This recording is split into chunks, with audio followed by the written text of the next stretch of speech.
Ramayana trailer കണ്ടിട്ട് മോനെ കിളി പോയി. കാരണം എന്ന് പറഞ്ഞാൽ നമ്മൾ പണ്ട് 90s ഇത് കാണാൻ വേണ്ടിയിട്ട് ട്യൂഷന് അന്ന് രാമായണം അന്ന് ശ്രീകൃഷ്ണ ഇത് കാണുമ്പോൾ കംസനെ കൊല്ലുന്നതിന് വേണ്ടിയിട്ട് ശ്രീകൃഷ്ണൻ പോകുന്നതൊക്കെ ഒരു ആ ടൈമിനൊക്കെ നമ്മൾ ആ ഇത്ര ഗ്രാഫിക്സ് ഒക്കെ നമ്മൾ ഭയങ്കര രീതിയിൽ നമ്മൾ എൻജോയ് ചെയ്ത ടൈം ഉണ്ടായിരുന്നു. എന്ന് വെച്ചാൽ ആ രീതിയിൽ ഇങ്ങനെ ഇത് എങ്ങനെ എന്നുള്ളൊരു ചിന്ത അത്രയൊക്കെ ഉള്ള ചിന്തയിൽ ആ ടീമിന് ഇപ്പൊ നമ്മൾ ട്രെയിലർ ഇറങ്ങിയപ്പോ തന്നെ കിളി പോയി. എന്റെ അറിവ് നമുക്ക് നമ്മൾ ഈ ഒരു കണ്ടീഷനൊക്കെ വെച്ച് നോക്കുമെങ്കിൽ ബാഹുബലിയൊക്കെ ഒന്ന് ബാഹുബലിയുടെ ഒക്കെ അപ്പുറമൊക്കെ പോകാനുള്ള ഒരു ചാൻസ് എന്ന രീതിയിലൊക്കെ തന്നെയാണ് ഈ രാമായണ വണ്ണ് സെറ്റ് ചെയ്തേക്കുന്നത്. 1ഉം 2ഉം ഒക്കെ ഒന്നിച്ചാണ് ഇത് ഷൂട്ട് കഴിഞ്ഞിട്ടുണ്ടെങ്കിലും ഒന്ന് ഉടൻ തന്നെ റിലീസായി അതിന്റെ ഏകദാനം മാസങ്ങൾക്കുള്ളിൽ തന്നെ 2 റിലീസ് ആവുമെന്ന് പ്രതീക്ഷിക്കുന്നു.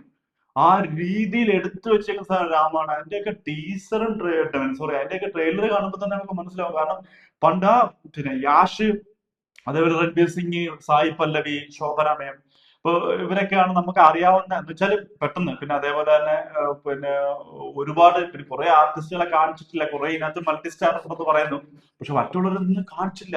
ഇതെന്ന് പറഞ്ഞാൽ നമ്മുടെ രോമാഞ്ചം വരുന്ന രീതിയിലാണ് ആ ട്രെയിലർ തന്നെ എടുത്തു വെച്ചേക്കുന്നത്.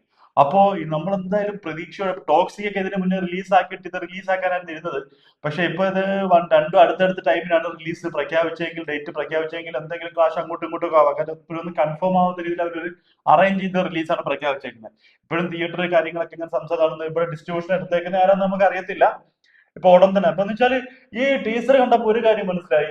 ബാഹുബലിയുടെ കൂട്ട് തന്നെ നമ്മള് തെലുങ്കിന്ന് അല്ലെങ്കിൽ കന്നഡയിൽ ഒരു സിനിമ വന്ന് മൊത്തം തൂത്തുവാരിക്കൊണ്ട് പോകുന്ന ആ പോലെ ബാഹുബലി ഉറപ്പായിട്ട് രാമായണം കൊണ്ടുപോകും. കാരണം നമുക്കൊക്കെ പറഞ്ഞാൽ മറക്കാൻ പറ്റത്തില്ല അന്ന് ആ ടിവിയുടെ ഫ്രണ്ടിൽ ഇരുന്നിട്ട് കംസനെ കൊല്ലുന്നതിന് ശ്രീലങ്കയിലേക്ക് പിന്നെ പോയിട്ട് ശ്രീകൃഷ്ണൻ അങ്ങനെ പാമ്പിനെ കൊല്ലുന്നത് നല്ല ഓർമ്മയുണ്ട് എനിക്ക്. ശ്രീകൃഷ്ണനിലെ പിള്ളേർ കയറിയിട്ട് പാമ്പിനെ കൊന്നിട്ട് വാടച്ചിട്ട് കറങ്ങുന്നൊക്കെ സീൻസ് ഒക്കെ ഉണ്ടല്ലോ. അതൊക്കെ ഇപ്പോഴും നമുക്ക് കറക്റ്റ് ആയിട്ട് അത് എന്താ പറയുക കണ്ണൊക്കെ പൊത്തിയിരിക്കുകയാണ്. ആ രീതിയിലൊക്കെ ചെയ്തു വെച്ചേക്കുന്ന സാധനം അന്ന് നമ്മൾ അടച്ചിട്ടുണ്ടെങ്കിൽ ഇന്ന് ഏത് രീതിയായിരിക്കും.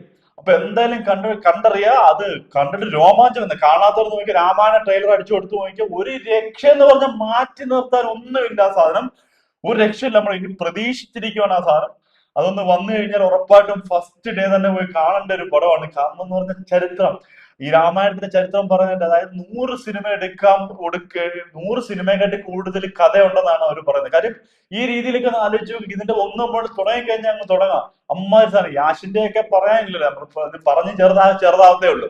അപ്പൊ എന്തായാലും നമ്മൾ ഏറ്റവും കൂടുതൽ നമ്മൾ കാത്തിരിക്കുന്ന നമ്മൾ സിനിമയാണ് രാമായണ. അപ്പൊ ഓക്കെ, സി യു.